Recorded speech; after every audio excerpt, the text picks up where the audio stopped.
সৌভাগ্যের 4টি লক্ষণ। একজন পুরুষের জন্য সৌভাগ্যের 4টি লক্ষণ।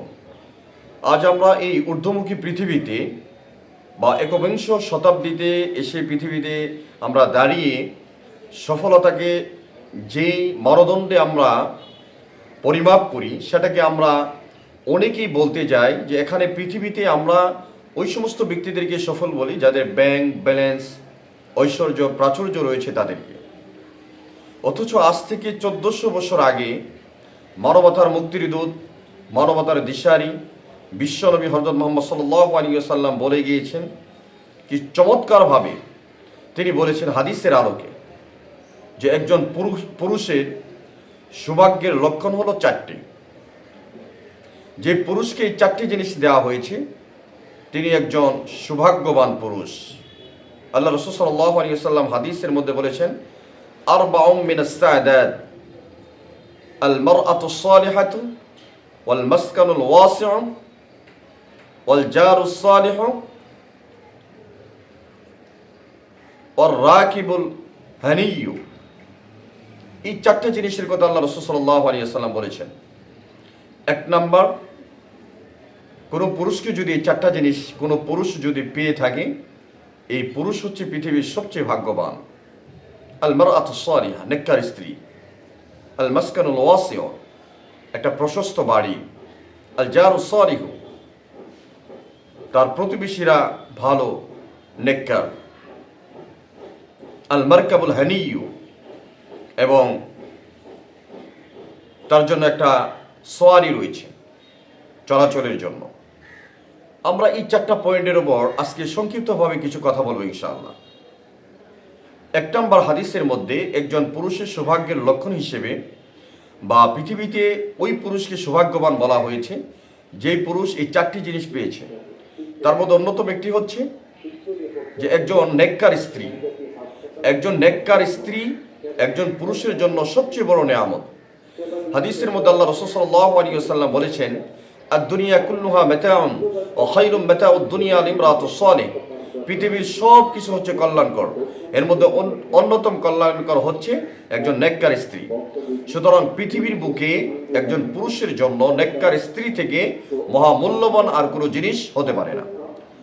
সুতরাং পুরুষ, কোরআনের ভাষ্য অনুযায়ী আল্লাহ তাআলা বলেছেন, হুন্না লিবাসুকুম ওয়া লিবাসুল লাহুন্না, যে তোমরা হচ্ছে তাদের জন্য পরিচ্ছন্ন এবং তারা হচ্ছে তোমাদের জন্য পোশাক। অর্থাৎ স্ত্রীদেরকে স্বামীদের পোশাক হিসেবে ধরা হয়েছে এবং স্বামীদেরকে স্ত্রীর পোশাক হিসেবে এখানে আখ্যায়িত করা হয়েছে। তার একজন আরেকজনের পোশাকের সাথে তুলনা করা হয়েছে, কম্পেয়ার করা হয়েছে। কারণ সারাদিন পরিশ্রম করে পুরুষ যখন বাসায় ফিরে, স্ত্রীর একটা মুচকি হাসি বা তার প্রাণবন্ত চেহারা বা তার আন্তরিকতা একজন পুরুষের সারাদিনের ক্লান্তিকে দূর করে দিতে পারে। 2 নম্বর হচ্ছে একটা প্রশস্ত বাড়ি। আল মাসকানুল ওয়াসিউ, একটা প্রশস্ত বাড়ি। যদি আপনার এই পৃথিবীতে এক টুকরা বাড়ি থাকে, এখানে বাড়ি বলতে আমরা যে জিনিসটা বুঝতে পেরেছি, অনেকেই মনে করতে পারেন রাজপ্রাসাদ থাকতে হবে, বিশাল বড় অট্টালিকা থাকতে হবে, সুইমিং পুল থাকতে হবে। এ তো কিছু না।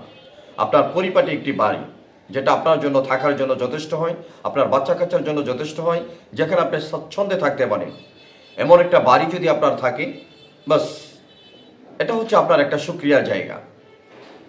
3 নম্বর হচ্ছে আল জারুস সালিহ, প্রতিবেশী যদি ভালো হয়, আপনার নিকটাত্মীয়, আপনার রিলেটিভ পারসন, তারা যদি আপনার অনেক হিতাকাঙ্ক্ষী থাকে, আপনাকে অনেক মহব্বত করে, এরপরে দেখা যাচ্ছে বিপদের সময় সবচেয়ে প্রথমে যারা এগিয়ে আসে তারা হচ্ছে প্রতিবেশী। আর প্রতিবেশী যদি জঘন্য হয়, তারা যদি খারাপ হয়, তাহলে আপনার জীবনটাই বিষাক্ত হয়ে যাবে। আপনাকে বাজেভাবে, বিভিন্নভাবে আপনার বাচ্চা কাচ্চা নিয়ে তারা বিভিন্ন ধরনের রাজনীতি করবে, পলিটিক্স করবে, ইভেন আপনাকে বিপদে ফেলার জন্য বিভিন্ন ধরনের ষড়যন্ত্র করবে। এই জন্য প্রতিবেশী যদি ভালো হয়, এটা হচ্ছে আপনার নেককার হওয়ার বা আপনার সৌভাগ্যের একটা প্রতীক। এরপরে 4 নম্বর যে কথা আল্লাহ রাসূল সাল্লাল্লাহু আলাইহি ওয়াসাল্লাম বলেছেন, আল মারকাবুল হানিয়্যু, অর্থাৎ একটি বাহন। এই বাহনটা একটা সাইকেল হতে পারে, একটা বাইক হতে পারে, একটা জেটপট বিমান হতে পারে, বা আপনার সাধ্যের ভিতরে যেটা আছে সেটাই হতে পারে, বা ঘোড়া হতে পারে। মানে আপনার চলার জন্য, আপনার সময়ের গতিকে কমিয়ে দেওয়ার জন্য বা আপনার সময় বাঁচানোর জন্য যে কোনো একটা বাহন যদি আপনার থাকে, এটা হচ্ছে আপনার সৌভাগ্যের জন্য সবচেয়ে বড় প্রতীক। এই জন্য সুখী হওয়ার জন্য এতে কিছু লাগে না। এখন একটু মিলিয়ে দেখেন, আমরা যারা পুরুষ জাতি রয়েছি, তা আপনারা একটু আপনাদের জীবনের সঙ্গে একটু মিলিয়ে দেখবেন যে আমরা এই চারটি রাসূল সাল্লাল্লাহু আলাইহি ওয়াসাল্লাম যে আজ থেকে 1444 বছর আগে যে কথাগুলোকে বলেছিলেন, চারটা সম্মানের প্রতীক বলেছিলেন, পুরুষের সৌভাগ্যের চারটা প্রতীকের কথা বলেছিলেন, এই চারটা প্রতীক আমাদের কতজনের মাঝে আছে?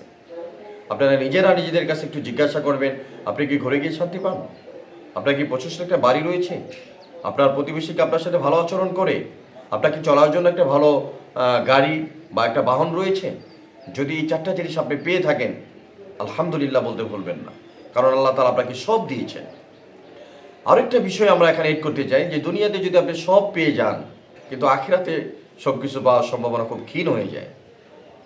এই জন্য এখানে চেষ্টা করতে হবে, আপনার ভালো প্রতিবেশী, বাড়ি করার আগে প্রতিবেশীকে দেখতে হবে।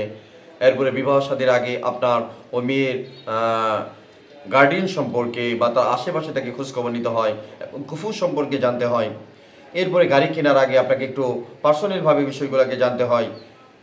হ্যাঁ, এই সব বিষয়গুলোকে গাইড করার পরে, চেষ্টা করার পরেও যদি আপনার কপালে এই কথাগুলো বা এই চারটা প্রতীক যদি না থাকে, এই জন্য দুঃখ পাওয়ার কোনো কিছুই নেই। প্রিয় ভাইয়ারা, আপনারা ধৈর্য ধারণ করেন। আল্লাহ তাআলা উত্তম পরিকল্পনাকারী। আপনার লাইফে যেটা হচ্ছে বা হতে যাচ্ছে সেটা হবেই, এর থেকে বের হওয়ার কোনো উপায় নেই। সুতরাং আপনাকে দোয়া করতে হবে, ধৈর্য ধারণ করতে হবে, আল্লাহর কাছে কান্না করতে হবে, আল্লাহ তাআলা যেন এই রাস্তা থেকে, এই পথ থেকে উত্তরণে তৌফিক দান করেন। আমরা যে কথাগুলো বা যে আলোচনাগুলো এখানে করলাম, আল্লাহ তাআলা এই আলোচনার ওপর আমাদের সবাইকে আমল করা তৌফিক দান করেন, এই আশাবাদ ব্যক্ত করে আলোচনা শেষ করছি। আসসালামু আলাইকুম ওয়া রাহমাতুল্লাহি ওয়া বারাকাতুহু।